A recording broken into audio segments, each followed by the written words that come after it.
Le Ballon d'Or 2024. Un prix prestigieux, un trophée convoité. Pour certains, une consécration, pour d'autres, un rêve brisé. Cette année, l'histoire aurait pu couronner Vinicius Junior, le talentueux Brésilien du Real Madrid, dont les performances éblouissantes auraient pu faire de lui l'élu. Mais des forces dans l'ombre ont agi autrement. Le public était prêt, les fans de Vinicius y croyaient dur comme fer. Après tout, il avait montré toute l'étendue de son talent sur les terrains, marquant des buts spectaculaires et prouvant qu'il méritait cette reconnaissance suprême. Mais tout ne s'est pas déroulé comme prévu. C'est là qu'entre en scène un acteur inattendu, Rodri, joueur clé de Manchester City.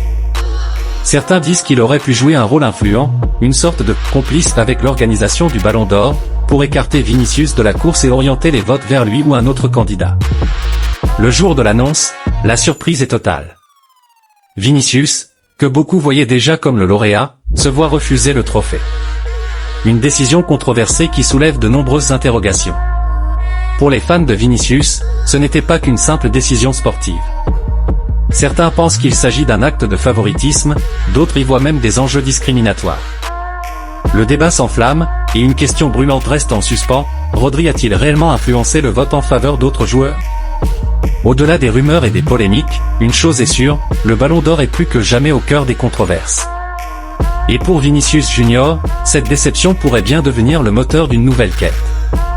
Celle de prouver, sur le terrain, qu'il mérite ce prix autant que n'importe qui d'autre. L'histoire ne s'arrête pas là.